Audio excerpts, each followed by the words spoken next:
All right, in this video, what I'm going to do is show you the basics of reading and writing cookies. Cookies allow you to drop a little bit of text onto a user's file that you can retrieve later on. A lot of times what you'll do is you'll drop a username or a user ID and then look up their information in your database on your server to retrieve more information about what they've bought in the past, what they've looked at. They're pretty straightforward. The problem with cookies is they've fallen out of use a little bit in the past couple of years. It's been replaced by something called web storage, which we'll look at in the next video.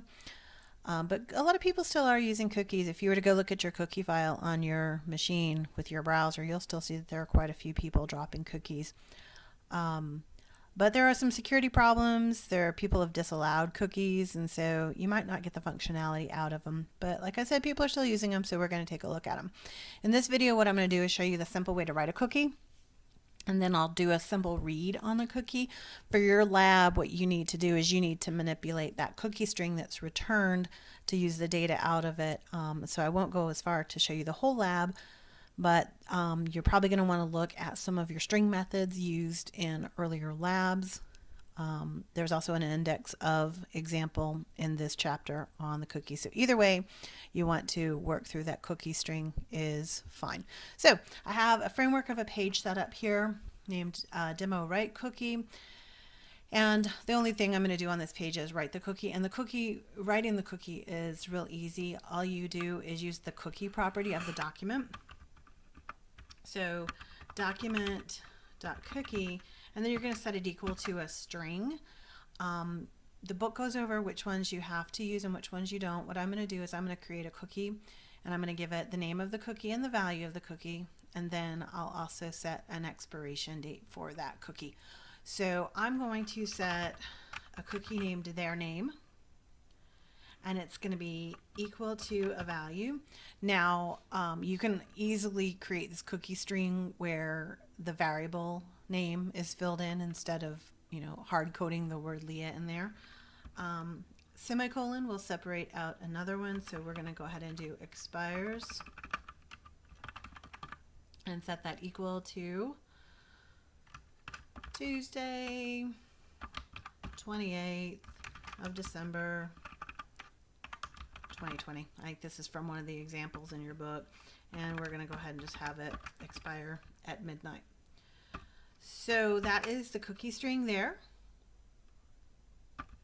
And if I want more cookies, then I write them separately. So instead of retyping particularly that date, what I'm going to do is I'm going to copy this, and then I'm going to paste that into place 2 more times. And so I can then just change the content of my cookie. So I'm going to change this to their color, and I'll hard code this. You guys won't be hard coding it, but I'm going to go ahead and hard code it with red and leave that expiration date. And then I'm also going to set up one called last visit, like you have to do in your lab. Now you are going to populate this with the date object from their last object, so just do a new date object. But I'm again going to go ahead and hard code this one, 2019. All right, so I save that, and this really isn't going to have a whole lot of output behind it because all it's going to do is write to that cookie file. I did notice that when I was working through some of these examples and writing up labs and things like that, that I had trouble setting and reading cookies when I was using Chrome, which is my preferred browser. Chrome is starting to crack down on some security issues, and so saving the cookie locally and then looking at it locally was causing some problems. So what I'm going to do is I'm going to zip on over to Internet Explorer. Actually, I'm using Edge to do this example.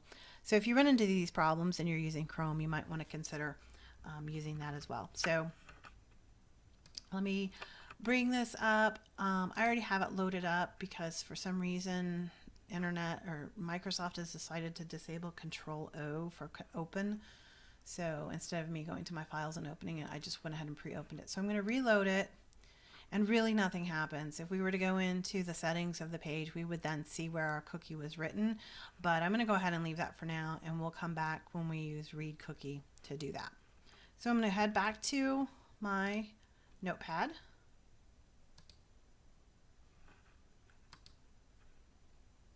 And and it didn't go back.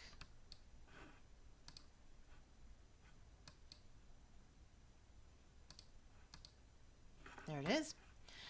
And I'm going to pop on over to our second file that I'm going to use, the demo read cookie. So again, I just have the framework set up. And what I'm going to do now is write the code to just retrieve the cookie.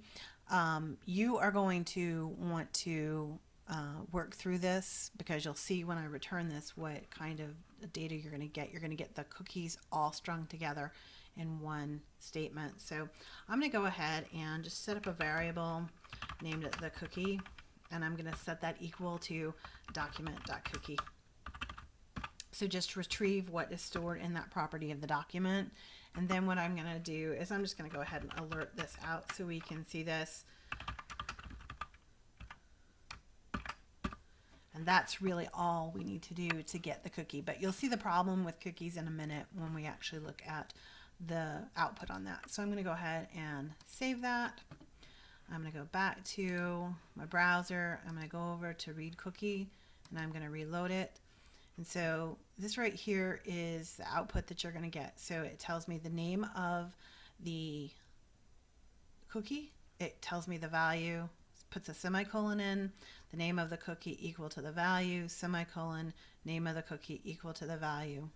And so you can use the index of option, which is an example given in the book when it's showing you how to read the cookies. The other thing that a lot of people do is you can use the split method, noticing that each of these values has two things in common. They have an equal sign before the value that you're looking for, and they also have semicolons between the two pair values. So that's the part you're going to do on your own, but the covering of the cookie, how to write it and how to read it, is what we have here.